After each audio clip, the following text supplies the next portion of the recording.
ဘောမှာချိုးကွေတွေကြုံလာရင်အချိန်ရှော့ဖို့မကြိုးစားပဲအတကုံပြစ်ဝင်လိုက်တာပိုကောင်းပါတယ်။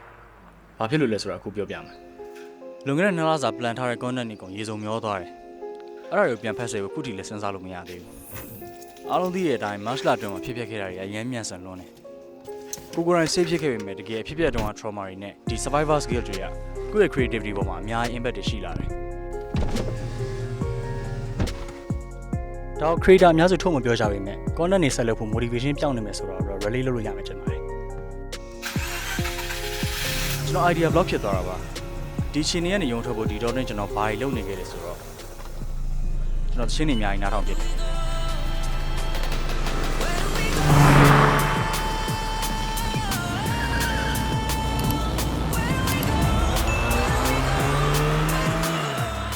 ခြေဦးတရားကားရှောင်းမောင်းပြီးလမ်းပေါ်မှာချိန်ပေးလိုက်တယ်ရောက်သွားတဲ့ location တစ်တည်းကတော့အမြတ်ပေါ့ပြီးတော့တရက်ကိုအနည်းဆုံးဓာတ်ပုံတစ်ပုံရအောင်စူးစမ်းပြီးတော့ရိုက်တယ်ကျွန်တော်တို့ကတော့ဖုန်းနဲ့လက်တဲ့ဆိုင်းရန်နဲ့ကင်မရာစကန်မှု inspiration ရခဲ့တာဆိုတော့အခုမှပြန် try ကြည့်ဖို့လည်းရှုံးမရှိပါဘူးအနည်းဆုံးတော့ composition practice ရပေါ့နောက်ဆုံးမှာတော့ ice black တစ်ခွက်နဲ့ security ပေါ်လာတဲ့ပုံတွေကိုချဆွဲဖို့စူးစမ်းကြည့်တယ်ဒါပေမဲ့ထင်ထားလောက်မယူရှင်းခဲ့ပါဘူးခေါင်းထဲကဘာမှထွက်မလာတခိုင်းပြောမြန်မာပဲပြောသလိုမျိုး solution တွေအကုန်လုံးစမ်းကြည့်ပြီးတော့ပြီမဲ့ဘာလုံးနေသေးလဲဆိုတာစဉ်းစားလို့မရဘူးအဲ့မှာကျွန်တော်သိလိုက်ရတာ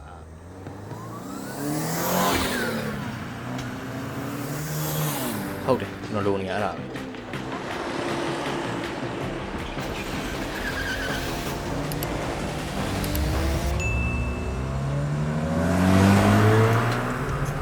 ်ဗျားတို့ကျွန်တော်ပြောပြစရာတစ်ခုရှိတယ်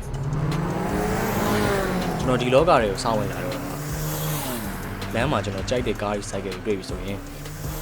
အခုလိုမျိုးနောက်ကနေမရမကလိုက်မှာဓာတ်ပုံရိုက်ကိုလိုက်ပြီတကယ်ပြန်စဉ်းစားကြည့်ရင်အဲ့ဒါရိုက်ပေါက်ဒါပေမဲ့တစ်ခါမှတော့ရိုက်မခံရဘူးပါဘာလို့လဲဆိုတော့ဒီပြုံးလေးကြောင်ပေါ့ခုလည်းကျွန်တော်တွေ့ထားတဲ့ location တစ်လေးမှာဓာတ်ပုံရိုက်ဖို့ပြောလိုက်တော့ဆင်ပြေသွားတာပါအဲ့တော့အားလုံးပဲလိုက်ကြည့်လိုက်ကြပါ Let's go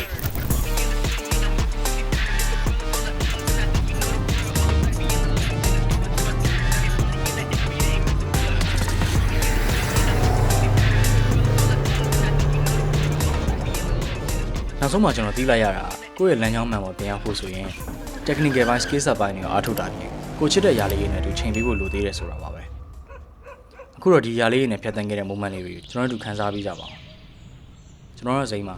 နောက် video တော့မှာထပ်တွေ့ကြပါမယ်